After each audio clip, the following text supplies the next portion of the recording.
जय श्री कृष्णा दोस्तों। आज की मर्मस्पर्शी कहानी का शीर्षक है संतान और भगवान। एक गांव में एक निर्धन जुलाहा दंपति रहता था। जुलाहे के नाम था सुंदर और उसकी पत्नी का नाम था लीला। दोनों पति पत्नी अत्यंत परिश्रमी थे। सारा दिन परिश्रम करते, सुंदर सुंदर कपड़े बनाते, किंतु उनको उनके बनाए वस्त्रों की अधिक कीमत नहीं मिल पाती थी। दोनों ही अत्यंत संतोषी स्वभाव के थे।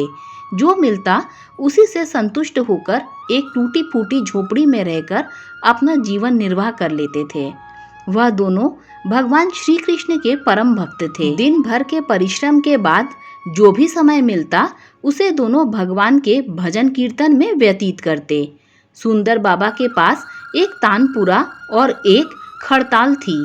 जब दोनों मिलकर भजन गाते तो सुंदर तानपुरा बजाता और लीला खड़ताल। फिर तो दोनों भगवान के भजन में ऐसा खो जाते कि उनको अपनी भूख प्यास की चिंता भी नहीं रहती थी। यूं तो दोनों संतोषी स्वभाव के थे। अपनी दीनहीन अवस्था के लिए उन्होंने कभी भगवान को भी कोई उलाहना नहीं दिया और अपने इसी जीवन से प्रसन्न थे। किंतु एक दुख उनको सदा कचोटता रहता था। उनकी कोई संतान नहीं थी।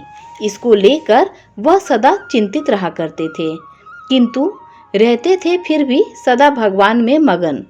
इसको भी उन्होंने भगवान की लीला समझकर स्वीकार कर लिया और निष्काम रूप से श्री कृष्ण के प्रेम भक्ति में डूबे रहते। जब उनकी आयु अधिक होने लगी तो एक दिन लीला ने सुंदर से कहा कि हमारी कोई संतान नहीं है। कहते हैं कि संतान के बिना मुक्ति प्राप्त नहीं होती। अब हमारी आयु भी अधिक हो चली है, न जाने कब बुलावा आ जाए। मरने के बाद कौन हमारी चिता को अग्नि देगा और कौन हमारे लिए तर्पण आदि करेगा? कैसे हमारी मुक्ति होगी? सुंदर बोला, तू क्यों चिंता करती है? ठाकुर जी है ना, वही सब देखेंगे। सुंदर ने यह बात कह तो दी, किंतु वह भी चिंता में डूब गया। तभी उसके मन में एक विचार आया। वह नगर में गया और श्री कृष्ण के बाल गोपाल रूप की एक प्रतिमा ले आया। घर आकर बोला, अब तुझे चिंता करने की कोई आवश्यकता नहीं है। मैं यह बाल गोपाल लेकर आया हूँ। हमारे कोई संतान नहीं है तो वह भी इन्हीं की लीला तो है। हम इनको ही अपने पुत्र की समान प्रेम करेंगे। यही हमारे पुत्र का दायित्व पूर्ण करेंगे। यही हमारी मुक्ति करेंगे। सुंदर की बात सुनकर लीला अत्यंत प्रसन्न हुई।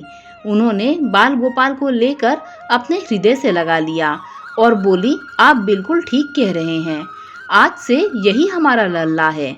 दोनों पति पत्नी ने घर में एक कोना साफ करके वहां के एक स्थान बनाया। एक चौकी लगाकर उस पर बाल गोपाल को विराजित कर दिया। तब से जुलाहा दंपति का नियम हो गया था। वह प्रतिदिन बाल गोपाल को स्नान कराते, उनको धुले वस्त्र पहनाते, अपनी संतान की तरह उनको लाड करते, उन्हीं के सामने बैठकर भजन कीर्तन करते और वहीं सो जाते। जुलाहा अपने हाथ से बाल गोपाल के लिए सुंदर वस्त्र बनाता और उनको पहनाता। इसमें उसको बड़ा आनंद आता। धीरे धीरे दोनों बाल गोपाल को अपनी संतान के समान ही प्रेम करने लगे। लीला का नियम था कि वह प्रतिदिन अपने हाथ से लल्ला को भोजन कराती तथा स्वयं भोजन करती। लल्ला को भोजन कराते समय उसको ऐसा ही प्रतीत होता मानो अपने पुत्र को ही भोजन करा रही हो। उन दोनों के निश्चल प्रेम को देखकर करुणा निधान भगवान अत्यंत प्रसन्न हुए और उन्होंने अदृश्य रूप में आकर स्वयं भोजन खाना प्रारंभ कर दिया। लीला जब प्रेम पूर्वक बाल गोपाल को भोजन कराती तो भगवान को प्रतीत होता मानो वह अपनी माँ के हाथों से भोजन कर रहे हैं।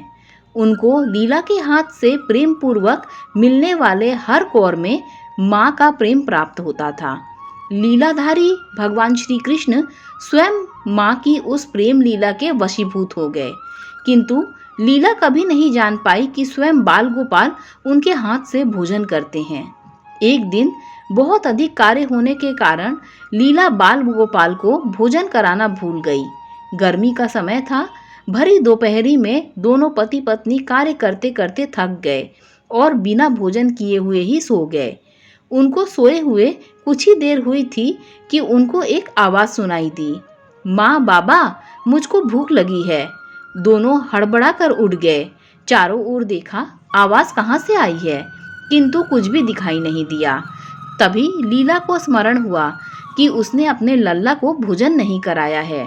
वह दौड़कर लल्ला के पास पहुंची तो देखा कि बाल गोपाल का मुख कुम्हलाया हुआ है। इतना देखते ही दोनों पति पत्नी वहीं उनके चरणों में गिर पड़े। दोनों की आंखों से आंसुओं की धार बह निकली। लीला तुरंत भोजन लेकर आई और न जाने कैसा प्रेम उमड़ा कि लल्ला को उठाकर अपनी गोद में बैठा लिया और भोजन कराने लगी। दोनों पति पत्नी रोते जाते और लल्ला को भोजन कराते जाते, साथ ही बार बार उनसे अपने अपराध के लिए क्षमा मांगते जाते। ऐसा प्रगाढ़ प्रेम देखकर भगवान अत्यंत द्रवित हुए और अंतर्यामी भगवान श्री हरि साक्षात रूप में प्रकट हो गए। भगवान ने अपने हाथों से रोते हुए माता पिता की आंखों से आंसू पोंछे और बोले, प्रिय भक्त, मैं तुम्हारी भक्ति और प्रेम से अत्यंत प्रसन्न हूँ। तुम जो चाहो वर मांगो, मैं तुम्हारी प्रत्येक इच्छा पूर्ण करूँगा। इतना सुनते ही दोनों भगवान के चरणों में गिर पड़े और बोले, दयानिधान, आप हमसे प्रसन्न हैं और स्वयं हमारे सम्मुख उपस्थित हैं। हमारा जीवन धन्य हो गया। इससे अधिक और क्या चाहिए? इससे अधिक किसी भी वस्तु का भला क्या महत्व हो सकता है? आपकी कृपा हम पर बनी रहे, बस इतनी कृपा करें। श्री हरि बोले, यदि तुम चाहो तो मैं तुम्हारे जीवन में संतान के अभाव को समाप्त करके तुम्हें एक सुंदर संतान प्रदान करूंगा। यह सुनते ही सुंदर और लीला एकदम व्याकुल होकर बोले, नहीं भगवान, हमको संतान नहीं चाहिए। उनका उत्तर सुनकर भगवान ने पूछा, किंतु क्यों? अपने जीवन में संतान की कमी को पूर्ण करने के लिए ही तो तुम मुझे अपने घर लेकर आए थे। यह सुनकर वह दोनों बोले, प्रभु, हमको भय है कि यदि हमको संतान प्राप्त हो गई तो हमारा मोह उस संतान के प्रति बढ़ जाएगा और तब हम आपकी सेवा नहीं कर पाएंगे। उनका प्रेम और भक्ति से भरा उत्तर सुनकर करुणा निदान भगवान करुणा से भर उठे। स्वयं भगवान की आंखों से आंसू टपक पड़े और बोले, हे मैया बाबा, मैं यहाँ आया था आपके ऋण को उतारने के लिए, किंतु आपने तो मुझको सदा सदा के लिए अपना ऋणी बना लिया। मैं आपके प्रेम का यह ऋण कभी नहीं उतार पाऊंगा। मैं सदा सदा तुम दोनों का ऋणी रहूंगा। मैं तुम्हारे प्रेम से अत्यंत प्रसन्न हूँ। तुमने अपने निर्मल प्रेम से मुझको भी अपने बंधन में बांध लिया है। मैं तुमको वचन देता हूँ कि आज से तुम्हारे पुत्र के रूप में तुम्हारे समस्त कार्य पूर्ण करूँगा। तुमको कभी संतान का अभाव नहीं होने दूंगा। मेरा वचन कभी असत्य नहीं होगा। ऐसा कहकर भक्त वत्सल भगवान बाल गोपाल की प्रतिमा में लीन हो गए। उस दिन से सुंदर और लीला का जीवन बिल्कुल ही बदल गया। उन्होंने सारा काम धंधा छोड़ दिया और सारा दिन बाल गोपाल के भजन कीर्तन और उनकी सेवा में व्यतीत करने लगे। उनको न भूख सताती थी न प्यास लगती थी। सभी प्रकार की इच्छाओं का उन्होंने पूर्ण रूप से त्याग कर दिया। सुंदर कभी कोई कार्य करता तो केवल अपने बाल गोपाल के लिए सुंदर सुंदर वस्त्र बनाने का। उनके सामने जब भी कोई परेशानी आती, बाल गोपाल तुरंत ही एक बालक के रूप में उपस्थित हो जाते और उनके समस्त कार्य पूर्ण हो जाते। वह दंपति और बालक गांव भर में चर्चा का विषय बन गए, किंतु गांव में कोई भी यह नहीं जान पाया कि वह बालक कौन है, कहाँ से आता है और कहाँ चला जाता है। धीरे धीरे समय बीतने पर जुलाहा दंपति बूढ़े हो गए, किंतु भगवान की कृपा उन पर बनी रही। अब दोनों की आयु पूर्ण होने का समय आ चला था। भगवत प्रेरणा से उनको यह ज्ञात हो गया था कि अब उनका समय पूरा होने वाला है। एक दिन दोनों ने भगवान को पुकारा। ठाकुर जी तुरंत प्रकट हो गए और उनसे उनकी इच्छा जाननी चाहिए। दोनों भक्त दंपति भगवान के चरणों में प्रणाम करके बोले, हे नाथ, हमने अपने पूरे जीवन में आपसे कुछ भी नहीं मांगा।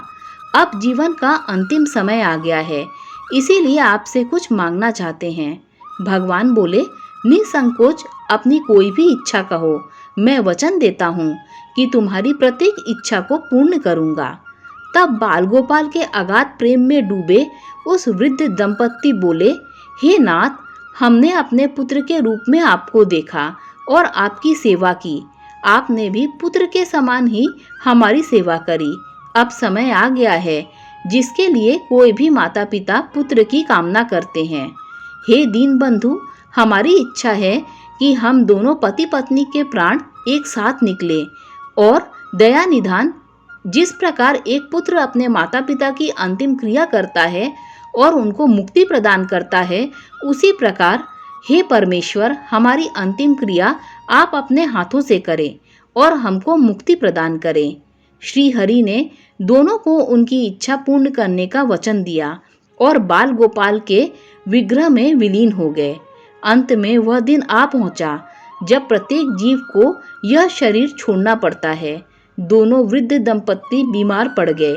उन दोनों की भक्ति की चर्चा सारे गांव भर में थी, इसीलिए गांव के लोग उनका हाल जानने उनकी झोपड़ी पर पहुंचे, किंतु उन दोनों का ध्यान तो श्री हरि में रम चुका था। उनको नहीं पता था कि कोई आया भी है। नियत समय पर एक चमत्कार हुआ। जुलाहे की झोपड़ी एक तीव्र और अलौकिक प्रकाश से भर उठी। वहां उपस्थित समस्त लोगों की आंखें बंद हो गई। किसी को कुछ भी दिखाई नहीं पड़ रहा था। कुछ लोग तो झोपड़ी से बाहर आ गए, कुछ वहीं धरती पर बैठ गए। श्री हरि अपने दिव्य चतुर्भुज रूप में प्रकट हुए। उनकी अप्रतिम शोभा समस्त सृष्टि को आलोकित करने वाली थी। वातावरण में एक दिव्य सुगंध भर गई। अपनी मंद मंद मुस्कान से अपने उन भक्त माता पिता की ओर देखते रहे। उनका यह दिव्य रूप देखकर दोनों वृद्ध अत्यंत आनंदित हुए। अपने दिव्य दर्शनों से दोनों को तृप्त करने के बाद करुणा निधान लीलाधारी समस्त सृष्टि के पालनहार श्री हरि वहीं उन दोनों के निकट धरती पर ही उनके सिराहने बैठ गए। भगवान ने उन दोनों भक्तों का सिर अपनी गोद में रखा, उनके शीश पर प्रेम पूर्वक अपना हाथ रखा। तत्पश्चात अपने दोनों हाथों से उनके नेत्र बंद कर दिए। तत्काल ही दोनों के प्राण निकलकर श्री हरि में विलीन हो गए। पंचभूतों से बना शरीर पंचभूतों में विलीन हो गया। कुछ समय बाद जब वह दिव्य प्रकाश का लोप हुआ तो सभी उपस्थित ग्रामीणों ने देखा कि वहां ना तो सुंदर था, ना ही लीला थी और ना ही बाल गोपाल थे। शेष थे तो मात्र कुछ पुष्प जो धरती पर पड़े थे और एक दिव्य सुगंध जो वातावरण में चारों ओर फैली थी। विस्मित ग्रामीणों ने श्रद्धा से उस धरती को नमन किया, उन पुष्पों को उठाकर शीश से लगाया तथा सुंदर लीला की भक्ति और गोविंद के नाम का गुणगान करते हुए चल दिए, उन पुष्पों के श्री गंगा जी में विसर्जित करने के लिए। भक्त वह है जो एक क्षण के लिए भी विभक्त नहीं होता, अर्थात उसका चित्त ईश्वर में अखंड बना रहे, वह भक्त कहलाता है। सरल शब्दों में भक्ति के अंतिम चरण का अनुभव करने वाले को भक्त कहते हैं। बोलिए वृंदावन बिहारी लाल की जय। जय श्री राधे कृष्णा।